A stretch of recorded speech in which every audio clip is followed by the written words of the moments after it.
Hi my dear students. दोस्तों, इसके पहले लेक्चर में हमने आपको स्पेक्ट्रम के बारे में बताया था दोस्तों, और वहाँ हमने जब लेक्चर को एंड किया था तो बताया था कि अगले लेक्चर में हाइड्रोजन स्पेक्ट्रम की बात करेंगे दोस्तों। तो दोस्तों, यहाँ हम बात करने वाले हैं हाइड्रोजन स्पेक्ट्रम की बात करने वाले हैं दोस्तों।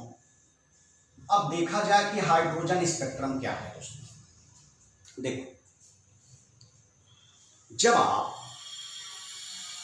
किसी भी लाइट को, जैसे कि लो प्रेशर पे, आप लो प्रेशर पे क्या करते हो दोस्तों, लो प्रेशर पे किसी भी इलेक्ट्रिक डिस्चार्ज को अगर हाइड्रोजन गैस पे, when an electric discharge is passed through hydrogen gas at low pressure,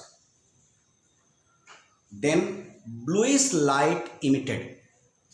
फिर से बोल दूं, when an electric discharge is passed through hydrogen gas at low pressure, bluish light emitted. अब चलो भाई, ब्लूइश लाइट निकल गई। अब इस ब्लूइश लाइट को आप प्रिज्म से गुजारो, डिस्पर्सन कराओ। When these rays of bluish light is passed through prism, dispersion occur and discontinuous या लाइन स्पेक्ट्रम ऑब्टेंड। तो दोस्तों, जो लाइन स्पेक्ट्रम ऑब्टेंड होता है उसमें बहुत सारी लाइंस की, बहुत सारी फाइन लाइंस होती हैं स्पेक्ट्रम की, और उनके वेवलेंथ अलग अलग होते हैं। यह वेवलेंथ विजिबल रीजन से लेकर के इंफ्रारेड रीजन तक इनके वेवलेंथ का रेंज होता है दोस्तों। तो इसके बाद जो हाइड्रोजन स्पेक्ट्रम में रेंज आया, जो इनका यह एक्सपेरिमेंट किया गया, तो उसमें रेंज आया लाइमन सीरीज,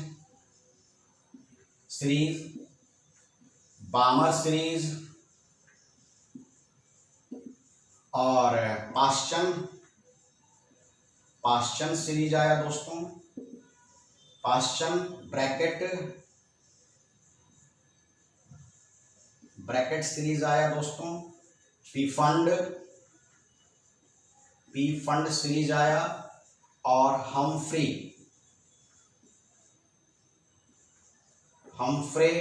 सीरीज। इसी तरह से बहुत सारे सीरीज आए। लाइमन सीरीज, अगर यहाँ N1 की बात किया जाए, N1 मतलब पहली लाइन, तो लाइमन सीरीज के लिए 1 होता है, 2, 3, 4, 5, 6। दोस्तों, लाइमन सीरीज अल्ट्रावायलेट रीजन में आया, दोस्तों। बामर विजिबल रीजन का है। जो हाइड्रोजन स्पेक्ट्रम में जो अलग अलग लाइंस की वेवलेंथ आई, वह अलग अलग रीजन में पड़ी। बामर हो गया, पाश्चन हो गया इंफ्रारेड, ब्रैकेट भी इंफ्रारेड हुआ, पी फंड भी इंफ्रारेड हुआ दोस्तों, और ये हो गया फार इंफ्रारेड। तो दोस्तों, यह हाइड्रोजन स्पेक्ट्रम की बात हो रही थी। अब मैं थोड़ा और एक्सप्लेन कर दूं इसको, हल्का सा डेफिनेशन को बता दूं। When an electric discharge is passed through hydrogen gas at low pressure, a bluish light is obtained, and the ray of these bluish light is passed through prism. Process name is dispersion. Then a discontinuous or line spectrum or atomic spectrum is obtained. The wavelength of these line spectrum lies in different region, just like these region is ultraviolet, visible, infrared and far infrared, and the series name is Lyman, Balmer, Paschen, Brackett, P fund and Humphrey। और दोस्तों, इतना होने के बाद अब इनके द्वारा, ये तो आपको सीरीज नेम भी हो गया। अब आप किसी भी वेवलेंथ को कैसे निकालते हैं उसके फार्मूले को मैं पीछे बता चुका हूं, फिर भी यहां बता देना चाहता हूं दोस्तों। 1/λ equal to Rydberg constant 1/n1 square minus 1/n2 square, और 1/λ को दोस्तों आप बोलते हो वेव नंबर भी कहते हो दोस्तों। अब इसके अलावा दोस्तों अगर ये तो हाइड्रोजन के केस में हो गया, अलग अलग लेंगे, यह किसके केस में है, फॉर हाइड्रोजन। दोस्तों अगर अलग एलिमेंट है, फॉर डिफरेंट एलिमेंट आप बदल दिए, आपने अगर बदल दिया तो हो गया nu bar equal to 1/λ R Z square, ये जेड है दोस्तों, Z square 1/n1² minus 1/n2 square. n1 क्या है, इनिशियल लाइन, और n2 क्या है, लास्ट लाइन, जिस लाइन से एक्साइटेड एलिमेंट डी एक्साइटेड होता है वह n2 है।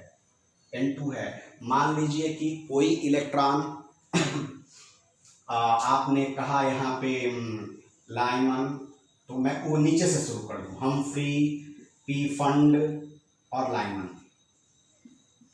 तो जब कोई इलेक्ट्रॉन पी फंड से लाइमन आता है, मतलब कि बड़े सीरीज से छोटे सीरीज में आता है, मतलब बड़े n की वैल्यू से छोटे n की वैल्यू में आता है, तो बड़ा n की वैल्यू n2 और छोटा n की वैल्यू n1 हो गया दोस्तों। चलो दोस्तों ये तो फार्मूला भी आपका हो गया हाइड्रोजन स्पेक्ट्रम का। एक चीज और बता दूं, सीरीज लिमिट क्या होता है दोस्तों। तो जब सीरीज लिमिट की बात करते हैं एक सेकंड दोस्तों, इसको मैं मिटा दूं, अभी सीरीज लिमिट भी समझ में आ जाएगा, सब बातें समझ में आएंगी आपको। दोस्तों हेडिंग है सीरीज लिमिट। दोस्तों last line of the spectrum is called series limit, and this last line have highest energy and shortest wavelength. फिर से बोल दो, last line of the spectrum is called series limit and this last line have highest energy and shortest wavelength। चलो भाई हो गया, तो last line की बात हो गई। तो फर्स्ट लाइन की बात करते हैं दोस्तों। तो फर्स्ट लाइन, उल्टा बोलिए उसका, first line have minimum energy and बोलिए उसका उल्टा, minimum energy and highest wavelength. चलो भाई अब बात हो गई, लास्ट लाइन की बात क्या हो गई, highest energy and shortest wavelength, and first line की बात क्या हो गई कि minimum energy and highest wavelength. चलो ये हो गया क्लियर। अब देखो क्या है, ये तो सीरीज लिमिट हो गई दोस्तों। सीरीज लिमिट का डेफिनेशन मैंने बता दिया कि last line of the spectrum is called series limit. अब इसके बाद हम जब बात करते हैं तो ये है कि अगर कोई इलेक्ट्रॉन, सपोज करिए कोई इलेक्ट्रॉन दोस्तों सिक्स्थ सेल से थ्री सेल में डी एक्साइटेड होता है, डी एक्साइटेड होता है दोस्तों, डी एक्साइटेड होता है, तो कितनी नंबर ऑफ लाइंस काउंटिंग होंगी। तो इस कंडीशन में यह अगर क्वेश्चन है आपका, इलेक्ट्रॉन सिक्स्थ सेल से थ्री सेल में डी एक्साइटेड हो रहा है, तो number of lines counting, COUNTING counting, दोस्तों कितनी नंबर ऑफ लाइंस काउंटिंग होंगी। तो देखा जाए मैं यहाँ बना रहा हूँ दोस्तों 6 5 4 3। तो दोस्तों देखिएगा 6 से मैं बनाने जा रहा हूँ, ध्यान से देखना दोस्तों, एक बार थोड़ा वीडियो देख लो। हाँ ठीक है दोस्तों, 6 से पहले आप 3 पे आएंगे पहला, फिर 5 से 3 पे आएंगे, फिर 4 से 3 पे आएंगे, तो 3 लाइंस तो यह हो गई। अब 6 के बाद 5 की बात करते हैं दोस्तों। ये तो 6 के द्वारा ये जो 3 लाइंस प्रोड्यूस हो रही थी। अब 5 से आते हैं दोस्तों, अब फिर यहाँ 5 का बनाने जा रहा हूँ। 5 से 3 पे आएंगे आप, और 4 से 3 पे आएंगे, 2 ये हो गया। अब 5 का भी समाप्त हो गया, अब 4 से प्रोड्यूस करते हैं। अब 4 से 3 पे आएंगे, तो टोटल लाइंस कितनी हो गई, 6 लाइंस हो गई दोस्तों।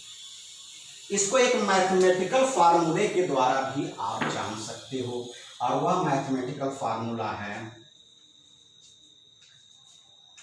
n2 माइनस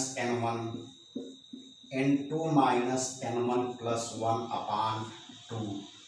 n2 है 6, n1 है 3, N2 है 6, N1 है 3 + 1/2 दोस्तों। ये हो गया 3, 3 और 1 4 हो गया, और यहाँ 2 हो गया, 2 2 जा, कितनी लाइन्स हो गई दोस्तों? 6 लाइन्स हो गई। तो मैथमेटिकल इक्वेशन के द्वारा भी आपने समझ लिया इन लाइन्स के बारे में। तो दोस्तों ये तो था हाइड्रोजन स्पेक्ट्रम के बारे में।